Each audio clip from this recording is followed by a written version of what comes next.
Okay guys, today we are going to do pan-seared tilapia. Oh my god, this stuff is so good. Almost this alone has been responsible for our kids eating so much fish. They love this. There's 5 of us in the house, and I have to make 10 or 12 of these things every time I make them because everybody just keeps coming back for more, and it's extremely simple. So I've got 2 tilapia fillets here. We're making our lunch today. I've got 2 tilapia fillets, and I'm just going to salt and pepper them. You're going to find that I cook mostly with salt and pepper because a lot of elaborate spices, especially in day-to-day cooking, just aren't necessary. Go. And flip them over, keeping one hand dry still, of course. Like that. Now, you may be able to see, when I hold this up, I'll need you to tell me when I'm in camera. Am I in camera? So, there is one side of this that has a dark line running down the middle of it, and this side has a lot less dark line. This side is, the side with the dark line is flat, and the side without the dark line is rounded. You want to put this rounded light side on the pan first, because that's going to be the presentation side. You can serve it like this. I mean, we're at home, right? But it's been drilled into me, right? Because when you flip it, you only want to flip the fish once, because fish, unlike chicken and beef, falls apart when you cook it.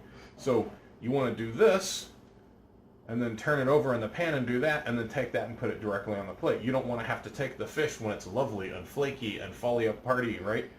And flip it again back on the plate, because then the whole thing will just collapse.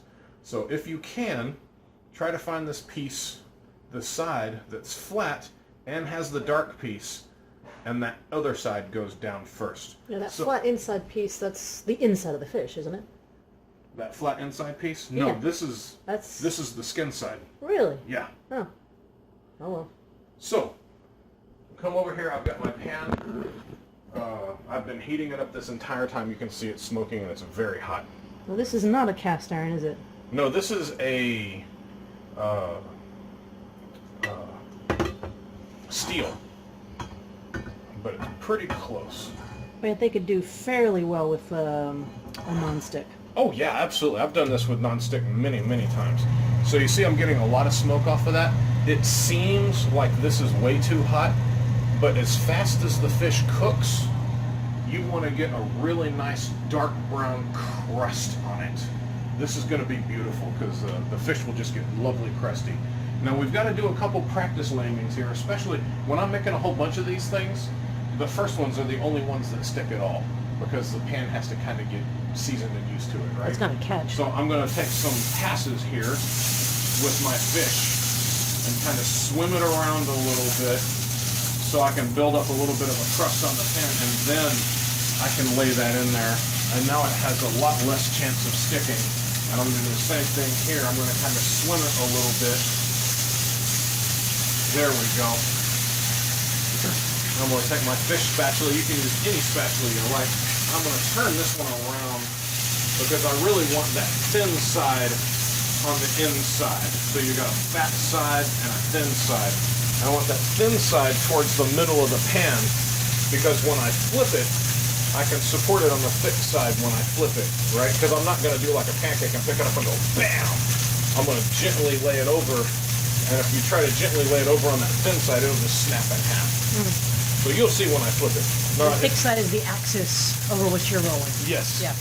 Now if you can get the camera in here, you can see that I'm already getting this crustiness here. You can see that forming around the edges, and that is what we want. We want this entire fish to be crusted over very, very nicely. And that's the key to this pan-seared fish. Isn't that I'm cooking it in oil, it's that I'm cooking it at extremely high heat and getting as nice of a crustiness around the edge and on the outside as I can. Get it nice and dark brown. Absolutely lovely. Let me get a plate for these guys to land on. They're going to jump out really soon. And this is what I love about fish too, right? It's a nice quick lunch.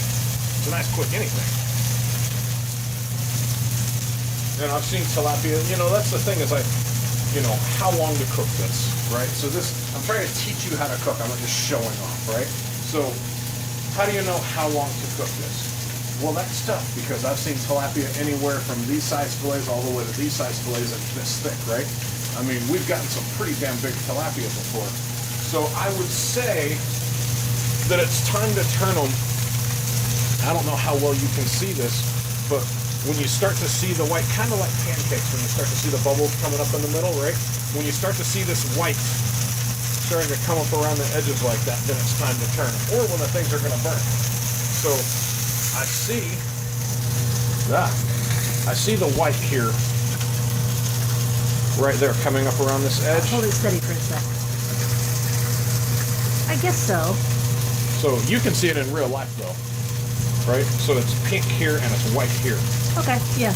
So this is what I mean by that turning axis. Now I'm going to just turn it, and I'm going to lean it up against there and then just slide it down, right? Same thing on this other one. And I'm not as good with my left hand, but I've got that exact same whiteness starting to show around there, and I just flip it like that. Now you see how lovely and gorgeous and crispy that is, especially here around the edges.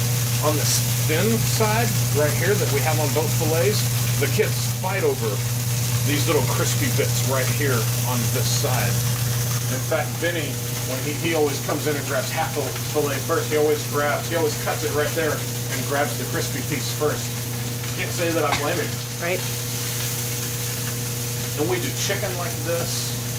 I can do salmon like this. It's absolutely lovely to cook a salmon really super hot and fast like this. And you can cut this up into fish tacos. You can just serve it as is, which is what I think we're going to do. We're going to have to do some of our lovely tomato soup. And now this can definitely be overcooked. You want this to be nice and flaky, although tilapia withstands overcooking a little bit better than some fish. Definitely better than salmon does, right? So all I'm really waiting for here is the crust, which I think I've achieved pretty well already. So I'm going to take that off. You're draining it a little, huh? I'm draining it a little, right? Put that there. Turn off my heat. Bring that there.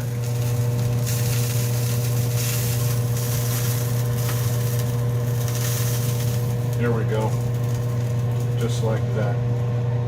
And now, this is that steel pan, right? Notice it didn't stick at all. I've got it well seasoned. I cooked. This is my fish pan. I only cook fish in here. If you're going to season a pan like this, like cast iron or a steel pan like this. Okay, so somebody came to the door and the dogs went crazy. So when you season a pan like this, when you're having like steel or cast iron, you just wipe it out. You don't wash it. This pan hasn't been washed in months. So if you're going to do it like that, you can't cook beef in it and chicken in it and fish in it and everything. You have to stick with something, right? Beef and chicken are quite interchangeable, pork and all that, right? But none of those none of those turfs are compatible with a surf. Huh. So take an everything else pan and a fish pan. So this is definitely our fish pan. We've only ever cooked fish in it. Let's have a quick note on safety, because we're getting this oil quite hot, and an inexperienced cook might leave it on just a little too long and get themselves an oil fire. So in that case, what do you do? Right, so there are two ways to handle a grease fire, right? One of them is a big glass of water. No. Okay. That is a good way to die. If you're afraid of that, then keep a good lid handy. Not if you're afraid of that. If you're afraid of catching a fire. Oh, okay. I thought if you're afraid of water. Yeah, I'm afraid of water. Keep a good lid handy. Nothing beats smothering a fire. Period. Right? You take away its fuel, and that's it. Right? Or take away its air. Its fuel is the grease. Air's part of it. Or flour. Flour will also accomplish the exact same thing.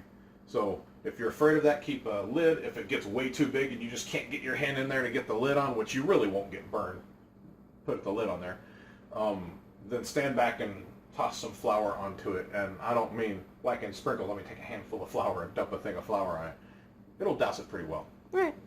So there you go. But yeah, oil will self-ignite. You get a nice, we're using a vegetable oil, so those things have a pretty high ignite point, right?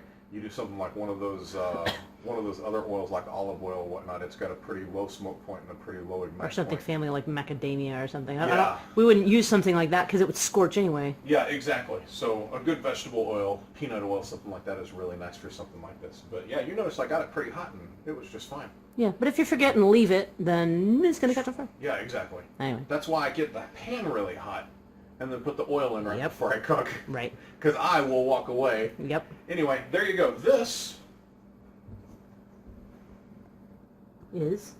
Is our pan-seared tilapia.